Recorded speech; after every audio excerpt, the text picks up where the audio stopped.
Et avant toute chose, la météo de ce jeudi, et si la chaleur est toujours au rendez-vous aujourd'hui, l'atmosphère est beaucoup plus lourde avec pas mal de perturbations nuageuses, un temps assez couvert, menaçant par moments et très certainement des averses orageuses au cours de l'après-midi.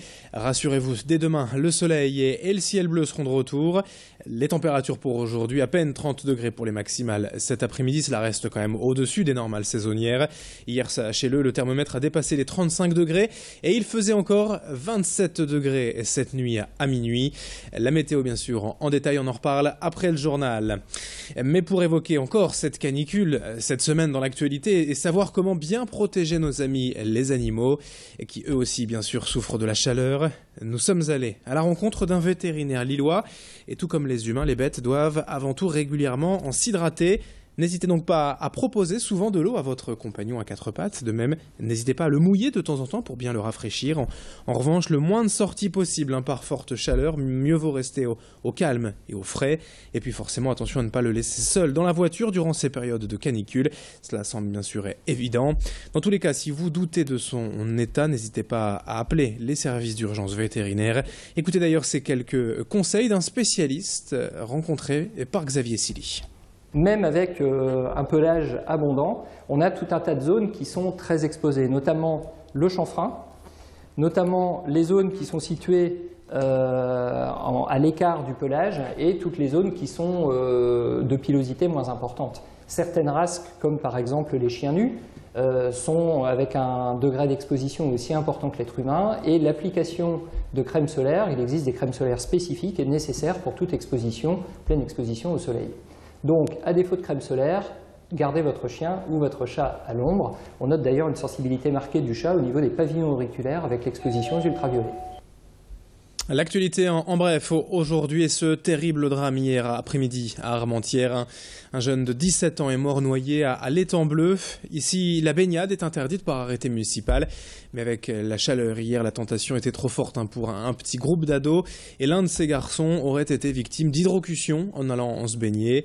Malgré les secours arrivés sur place, rien n'a pu être fait pour le réanimer. Et pour rappel, l'unique plan d'eau des environs ouverts à la baignade est surveillé. C'est la base des prés du M à Armentières. Une autre image dans cette édition, on s'intéresse à présent à l'initiative Potager Citoyen lancée il y a un an dans les régions Nord-Pas-de-Calais et Picardie. Les magasins Gamme Vert se sont associés aux Restos du Cœur pour convaincre leurs clients de devenir des potagistes solidaires. Le principe de l'opération est simple. L'enseigne distribue régulièrement des plants de légumes, des graines à ses clients, avec pour consigne d'offrir le surplus de leur récolte aux Restos du Cœur. Depuis le début de ce triple partenariat, l'association a reçu plus de 73 tonnes de produits frais. Et l'objectif cette année est de dépasser les 100 tonnes de fruits et légumes sur 3 temps de récolte en juin, septembre et octobre. Toutes les informations sur le site potager-citoyen.com et avec les explications de Jean-Pierre Guénaud, responsable des Restos du Cœur à Orchy, au micro de Rémi Pem. C'est un appoint de légumes frais qui amène une diversité dans la distribution qu'on effectue, parce que nous on récolte beaucoup de légumes dans les supermarchés, mais bon, c'est des légumes sous vide, emballés, tandis que là on a des légumes frais de saison. Donc, alors on a reçu de la salade samedi, il y avait une collecte au niveau de Gamme Vert Orchy, on a reçu de la salade, des endives. Nous ça nous fait plaisir, et puis les bénéficiaires aussi, et puis ça diversifie un peu la qualité des légumes, la quantité aussi, parce qu'avec l'apport qu'on a des jardins, des potagers citoyens, ça nous permet de distribuer plus de légumes qu'habituellement. Et puis quelques images pour finir, pour profiter du soleil qui s'annonce ce week-end. L'espace naturel Lille Métropole organise ce dimanche ses traditionnelles balades comptées au fil de l'eau. À bord de la Décidée, vous pourrez donc embarquer pour une jolie promenade fluviale, avec en prime les histoires musicales du collectif de l'Astragale, des contes venus des 4 coins du monde, mais aussi des Flandres, pour ne pas perdre de vue l'aspect régional. Le mousse de la Décidée sera lui également au rendez-vous pour commenter la balade et vous proposer d'en savoir plus sur la faune et la flore locale pour mieux comprendre l'évolution de ce paysage naturel et urbain en pleine mutation ces dernières années. Rendez-vous donc dimanche à 14h30, 15h30 et 16h30, quai du Hallot à Tourcoing. Présentation au micro de Sophie Laden.